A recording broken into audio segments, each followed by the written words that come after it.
মনে মনে কথা বলা, আকাশ ভরা স্বপ্ন ঘেরা, আকাশ ভরা স্বপ্ন ঝরা, আকুল করা বেদনা। ভালোবাসো যদি কাছে এসো না।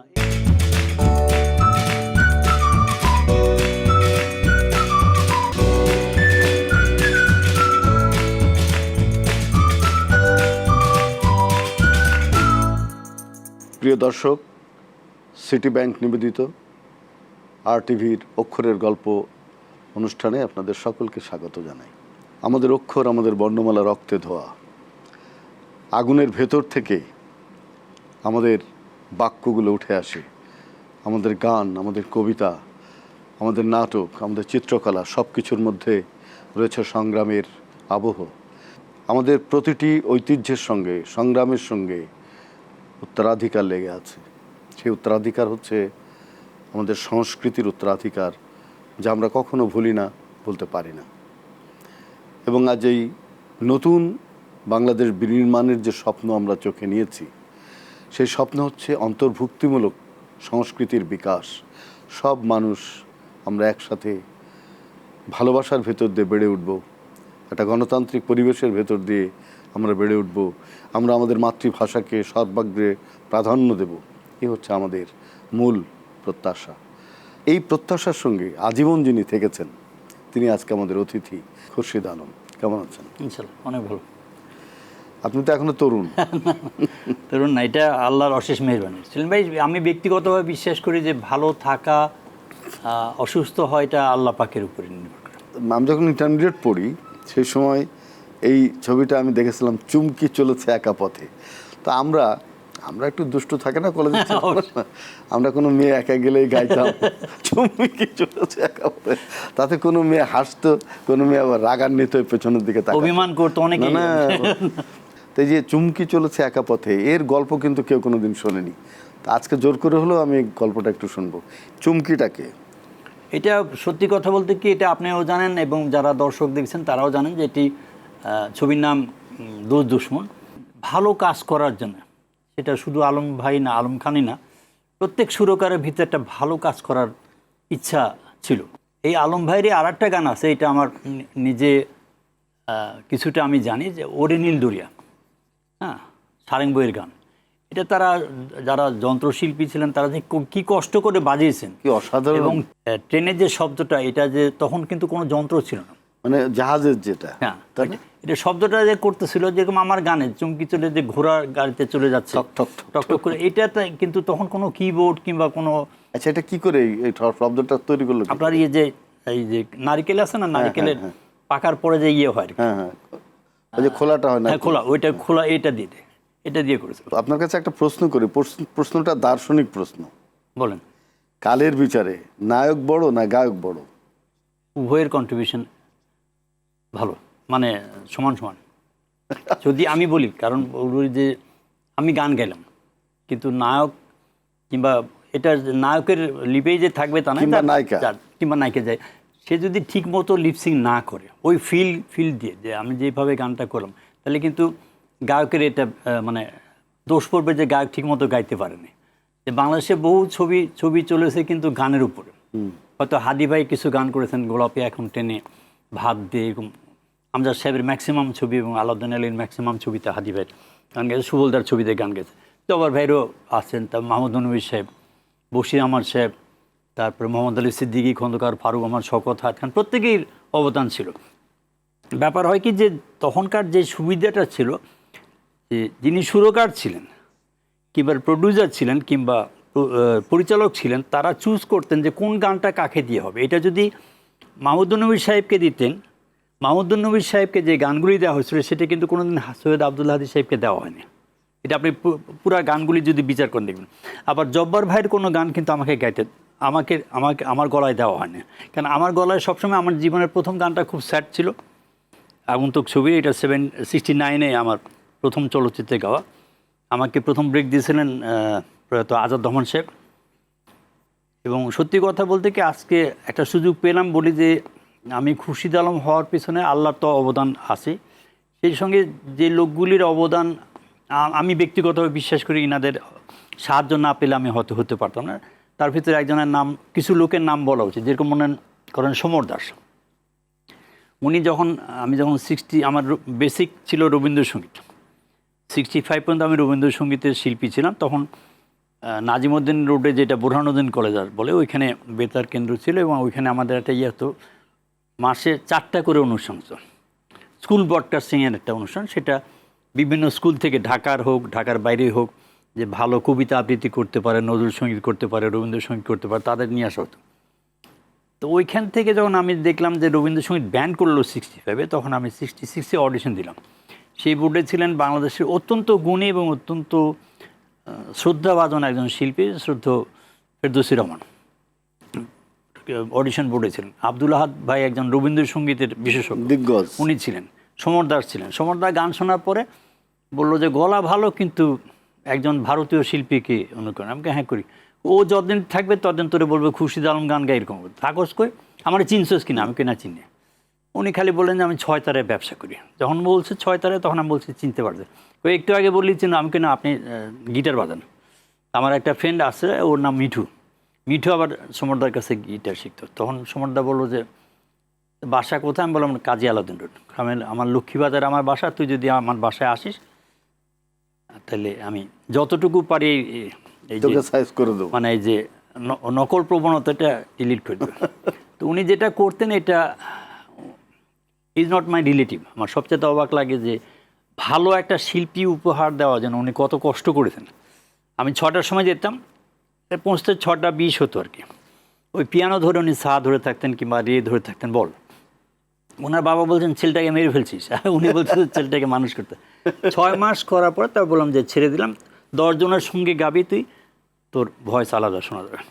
তারপর উচ্চারণে আমার একটু অসুবিধা ছিল, কারণ আমি যে স্কুল থেকে ম্যাট্রিক পাস করেছি এটা উর্দু মিডিয়াম স্কুল ছিল, নবপুর সরকারি উচ্চ বিদ্যালয়। এইখানে ওই অজিত কুমার গুহা একজন বাংলার অধ্যাপক ছিলেন জগন্নাথ কলেজের, উনি আমাকে বলতেন বাবা গলা ভালো, কিন্তু উচ্চারণ তোমার একটা বিহারি বেড়ে ভাব। ওনার কাছে উচ্চারণ শিখেছে। তারপর এবং আরেকজন ছিলেন বেতারে চাকরি করতেন, ওস্তাদ কাদের জামিল সাহেব, উনি আমাকে কিছু কথাবার্তা বলেছিলেন। ওনার শৈশবকালের যৌবনকালের কাহিনী বলেছিলেন, যে শিল্পীরা উপরে উঠে কেন হঠাৎ পড়ে যায়, এটা উনি বলেছিলেন। তো ওই যে প্রত্যেকের কাছ থেকে নিয়ে কিন্তু আমি খুশি হলাম। চুপি চুপি বলো কেউ জেনে যাবে, এই ধরনের গান যেগুলো রোমান্টিক গান, আজকে না হয় ভালোবাসা আর কোনোদিন নয়, এইসব গানগুলো গাইবার জন্য আপনাকেই কেন বেছে নিত, আপনার কি মনে হয়? তোমার 2006 স্বপন দিলাম, তখন HMB ডিসপ্ল্যান্ট বাংলাদেশে ছিলেন, এটা আপনি ভালো মতো সবাই জানে।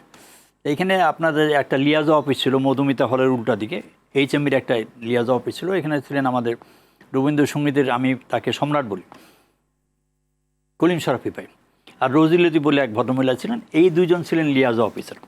এরা বেতারে যে গানগুলি হিট করতো সেগুলি তাদের ইয়ে করে তারা পাকিস্তানে পাঠাতো। পাকিস্তান থেকে ডিস্ক হয়ে এটা ইস্ট পাকিস্তানের সেল হতো। তাতে অল ওভার পাকিস্তান আমার এই তোমার 2006 স্বপন দিলাম গানটা 7 স্ট্যান্ড করে। বাহ। তারপরে আজাদ রহমান সাহেব আমাকে 69-এ নিয়ে গেলেন, কিন্তু একটা ছবিতে, ওনার জীবনের প্রথম ছবি, বাংলাদেশের ছবি। ওইখানে উনি ইন্ডিয়াতে অনেক ছবি করেছেন, তো বাংলাদেশের ছবিটার নাম হলো আগন্তুক, এটা 69-এ রেকর্ডিং হয়। আমি দেখেছি ছবিটা। তো ছবিটা যখন রেকর্ডিং করতে গেলাম, উনি আমাকে অনেক আগে গান শেখাতেন। এটা আমার চাচার লেখা, ডাক্তার আবু হাজার সাদুর রহমান। প্রডিউসার প্রথম দিন বললো যে না, এই আমাকে দেখে বললো আজাদ সাহেব আপনি শিল্পী চেঞ্জ করেন। এটা যেরকম প্রডিউসার সাহেব বললেন, আবার প্রডিউসার সাহেবের ওয়াইফ কিন্তু বলছিলেন যে তোমার 2006 শপথ নিলাম যে ভদ্রলোক গেছে তাকে দিয়ে গাওয়াতে হবে। তা আমি এটা অন্যভাবে নিয়ে না, যে বউকে সবাই কম বেশি ভয় পায়। তখন রেকর্ডিং হয় নাই, তখন রাজ্জাক ভাই আমাকে পিক করে তার বাসায় নিয়ে গেল, এবং ওনার ঋণ আমি জীবনে শোধ করবো না। 3 দিন উনি আমাকে দেখালেন যে ওনার হাসলে কীভাবে হাসেন, রাগলে কীভাবে রাগেন, দুঃখ পেলে কীভাবে করেন। করার পরে তারপর বললো খুশি সাহেব আপনার ভয়েস আমি লিপসিং করব। এই 3rd ডেতে আবার এই গানটা রেকর্ডিং হয়েছিল। এটা কিন্তু খুব স্যাড গান ছিল। বন্দি পাখির মতো মনটা কেঁদে মরে, মুক্ত আকাশখানি কে আমার নীল কে রে, ও পাহাড় ও নদী বলে দাও কি নিয়ে থাকি, এ ব্যথা কি দিয়ে ঢেকে রাখি, বন্দি পাখির মতো মনটা কেঁদে মরে। প্রিয় দর্শক, আপনারা দেখছেন সিটি ব্যাংক নিবেদিত RTVর অক্ষরের গল্প। আমরা যাব বিরতিতে, আশা করছি থাকবেন আমাদের সঙ্গে।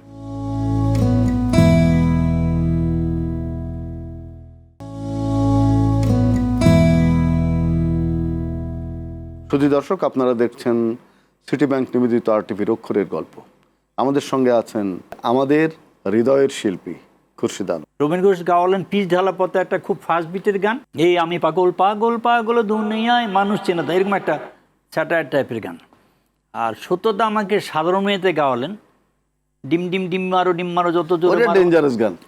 ওইটার পর মারো মারো মারো ডিম মারো, যত পারো জোরে মারো, আমি ভেজে ভেজে খাবো খেয়ে খেতা।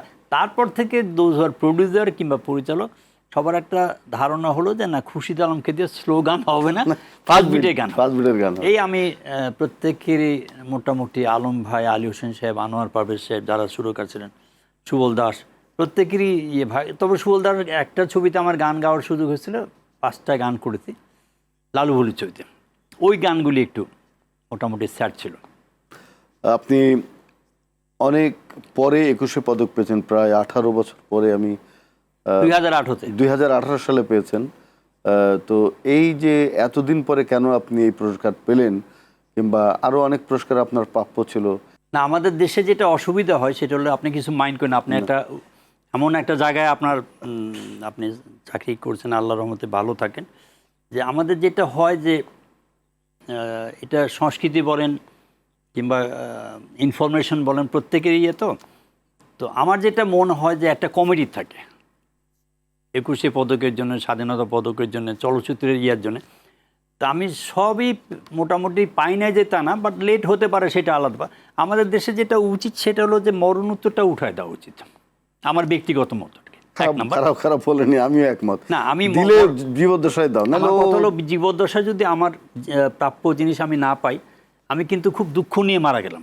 আপনি কি প্রেম করে বিয়ে করেছিলেন? আপনার গান শুনে কি আপনার স্ত্রী প্রেমে পড়েছিল নাকি? না, আমার ওয়াইফ গিটার বাজাতো, হাওয়াইন গিটার বাজাতো। আচ্ছা। আর ও হলো কমার্সের প্রথম গ্রুপের ছাত্রী আর কি। এই জগন্নাথ কলেজ থেকে কমার্সে পাশ করেছে। প্রেম করা অবশ্যই ছিল, কিন্তু প্রেমে আবার একটা সুবিধাও ছিল, অসুবিধা ছিল। যে আমার শর্ত ছিল যে যেখানে বিয়ে করো মানে শিক্ষিত যেন হয় আর কি। তো আমার শ্বশুর ছিলেন জগন্নাথ কলেজের ভাইস প্রিন্সিপাল এবং জায়গা মতো গেছিলেন। হ্যাঁ, আর আমার ওয়াইফও কমার্সের ছাত্রী ছিলেন। তো যে বউ সাজগো যে গানটা আছে, কি ভাবির উদ্দেশ্যে গাওয়া নাকি? না না, তবে আমার ওয়াইফের ব্যাপারে আমি দুইটা লাইন গান না, যারা এখন বউ সাজতেছে। ওয়াদা ছবির, ওয়াদা ছবির এটা সঙ্গীত পরিচালক ছিলেন সুবল দাস, গীতিকার ছিলেন মাসুদ করিম, আর অভিনয় করেছিলেন বুলবুল আহমদ এবং ববিতা। শ্রদ্ধ রুনা লালা ম্যাডাম ছিলেন। যদি বউ সাজগো আরো সুন্দর লাগবে গো, যদি বউ সাজগো আরো সুন্দর লাগবে গো, বলো বলো আরো বলো লাগছে মন্দ নয়, জীবনের এই স্বপ্ন ওগো সত্যি যেন হয়, যদি বউ সাজগো আরো সুন্দর লাগবে গো। বাহ, দুর্দান্ত গান। তো আচ্ছা, আপনার পিতা মাতার কথা একটু শুনি। ওনারা কি গান পছন্দ করতেন? আমরা 51বর্তী পরিবার ছিলাম। আমার গ্র্যান্ডফাদার ছিলেন ইনস্টিটিউট ঢাকা রেঞ্জ, ওনার নাম ছিল জসিমউদ্দিন আহমদ। আজিমপুরে একটা ওয়েস্ট এন্ড হাই স্কুল আছে, ওইটার প্রতিষ্ঠাতা হেডমাস্টার। আর আমার বাবা ছিলেন বাংলার শিক্ষক, নবপুর গভর্নমেন্ট হাই স্কুলের এখানে BCC রোডে একটা স্কুল আছে, নবপুর গভর্নমেন্ট হাই স্কুল, অত্যন্ত নাম করা। এটা আগে প্রিয়নাথ হাই স্কুল ছিল, পরে নবপুর গভর্নমেন্ট হাই স্কুলের এই শিক্ষক। আমার দাদা কিছুতে করতেন না।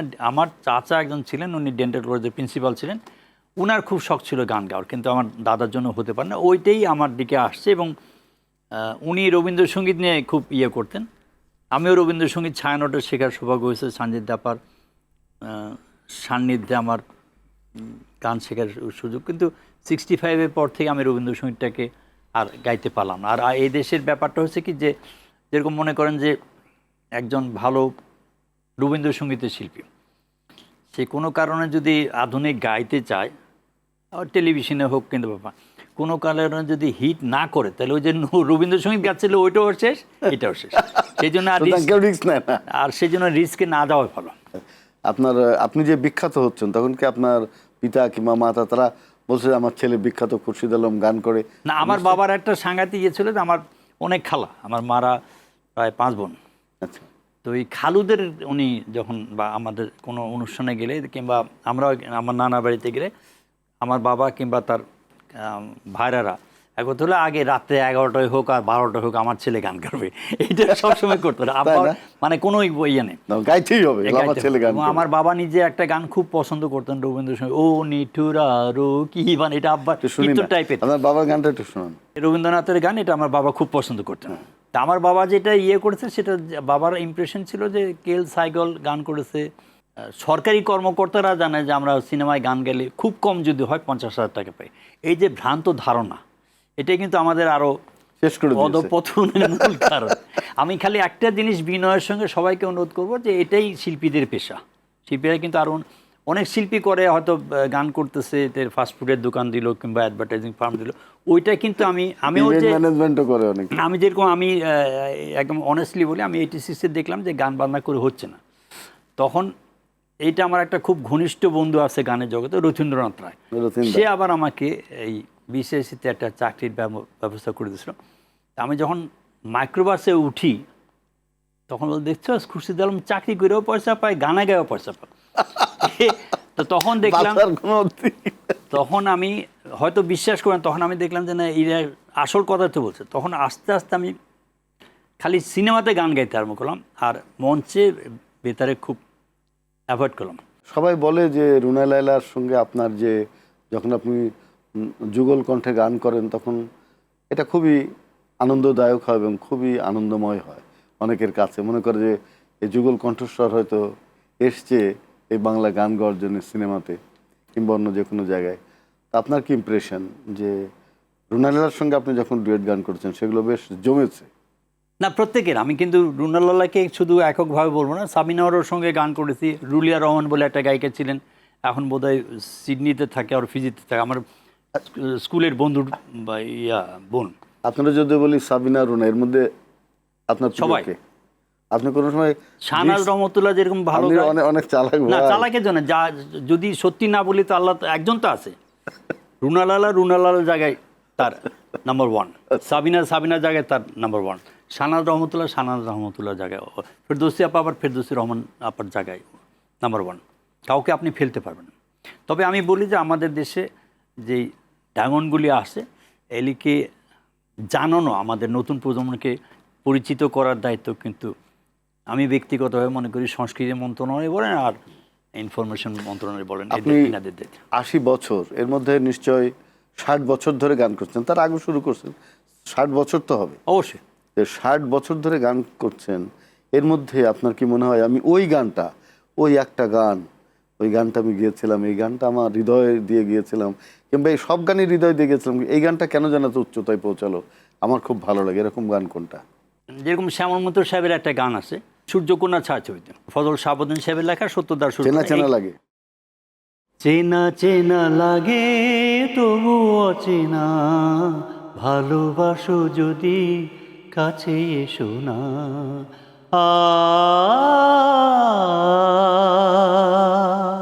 ও এলো মেলো পথ চলা, মনে মনে কথা বলা, এলো মেলো পথ চলা, মনে মনে কথা বলা, আকাশ ভরা স্বপ্ন ঘেরা, আকাশ ভরা স্বপ্ন ঝরা, আকুল করা বেদনা, ভালোবাসো যদি কাছে এসো না। এই গানগুলি না আমার কাছে খুব ভালো লাগে। ছোটবেলায় গান শিখতাম তো ওই সারগাম টারগাম শেখার পরে আর কয়েকটা রবীন্দ্রসঙ্গীত নজরুল শেখার পরে আমার যে উস্তাদ সে আমার এই গানটা গাইতে বলেছিল, আমি শিখতাম, এই গানটা আমি গাওয়ার চেষ্টা করতাম।